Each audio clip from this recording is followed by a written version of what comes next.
As we grow up after being born, we soon busy ourselves with our studies, career and family. But what is the purpose of it all? Even after attaining and enjoying high reputation, great wealth, lavish material enjoyment and foods, we still crave for more, constantly worrying that we might lose what we have while wanting everything to be even better.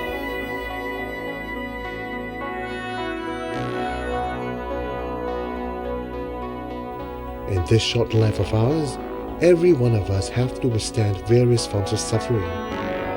Anyone can get ill. Even great personalities fret getting old, ill and weak. Awaiting the moment of farewell at the point of death is even more sad.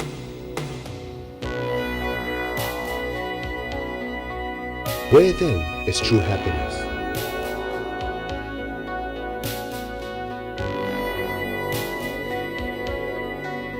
When we realize our lack of direction and helplessness, we see the need to seek refuge. Believing that the supernormal and divine beyond this world exists and governs everything, we naturally develop feelings of fear, respect, and worship.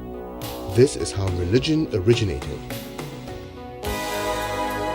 Along with the evolution of different societies, religions keep changing. From the primitive worship of the elements of nature, such as those of the heavens, earth, mountains, and rivers, it became the worship of spirits, ancestors, and gods, both in terms of many and one.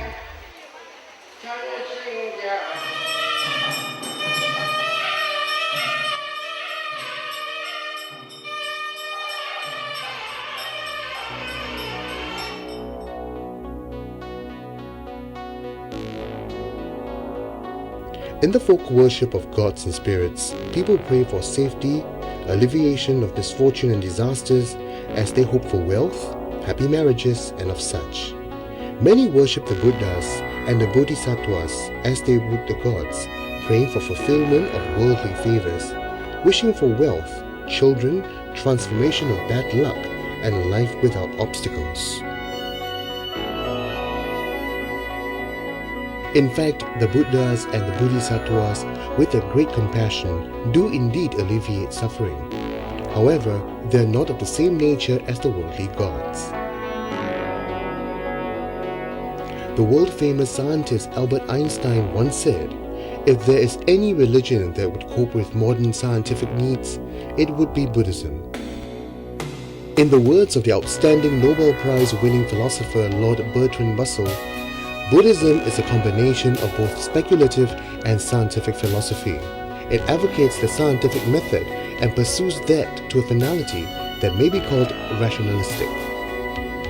These words give us a glimpse into why Buddhism is one of the three great religions of the world. What is it that makes Buddhism different from religious folk beliefs? How do the Buddhist teachings benefit the individual, his peers, society, and the world at large? How can one become a Buddhist with the right understanding? In 623 BC, more than 2,500 years ago, in Kapilavastu of ancient northern India, Prince Siddhartha was born. He later renounced his status in order to cultivate his spirituality, realizing the ultimate truth of life and the universe. He became enlightened, becoming one with perfect wisdom and character, the historical Buddha. The Buddha is not a god who controls the fate of humanity. He clearly taught us that be it in the heavens above or the hells below, they are all of one's own making.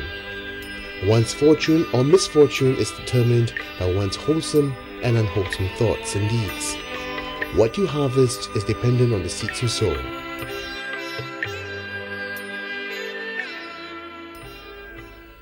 The Buddha relied on his own diligent efforts to attain enlightenment. He taught that everyone can follow his teachings and practice and attain enlightenment to become a Buddha like he did.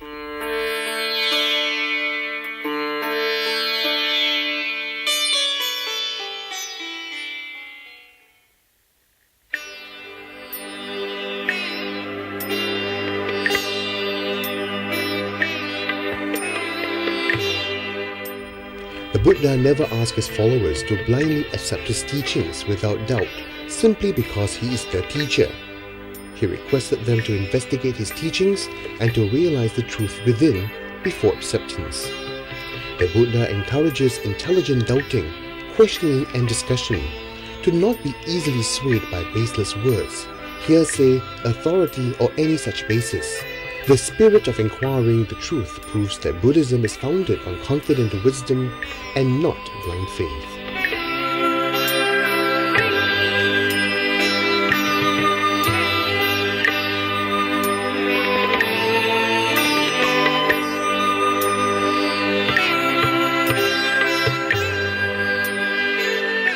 The Buddha's teachings arose from the experience of life.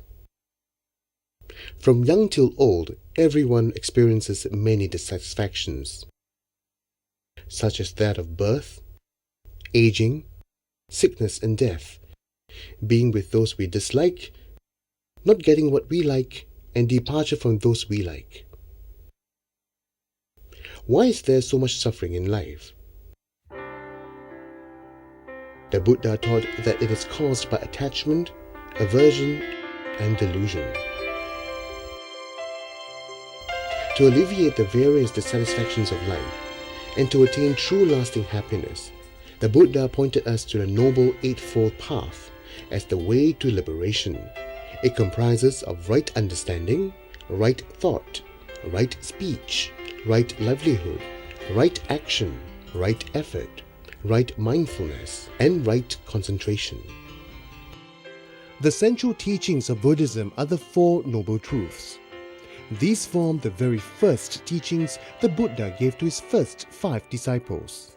The Four Noble Truths comprise of the truth of dissatisfactions, the truth of the causes of dissatisfactions, the truth of the end of dissatisfactions, and the truth of the path that leads to the end of dissatisfactions.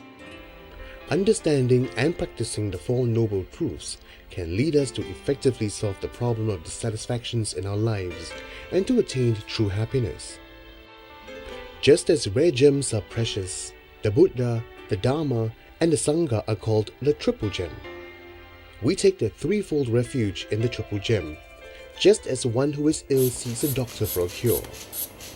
Like a great doctor, the Buddha diagnosed our problems in life and prescribed us the remedy, which is the Dharma. The Sangha of monks and nuns are like nurses, who help and remind us to take the medicine of the Dharma, which will cure us of our problems when practiced properly. One who has dissatisfactions, knowing he is ill, can take the initiative to seek the great spiritual doctor, the Buddha's medicine of the Dharma, and use it accordingly to analyze and solve his problems. One should diligently cultivate noble virtues and also befriend monks and nuns who are good followers of the Dharma, so as to better learn how to practice the Dharma in everyday life, so as to eradicate dissatisfaction and be happy Buddhists.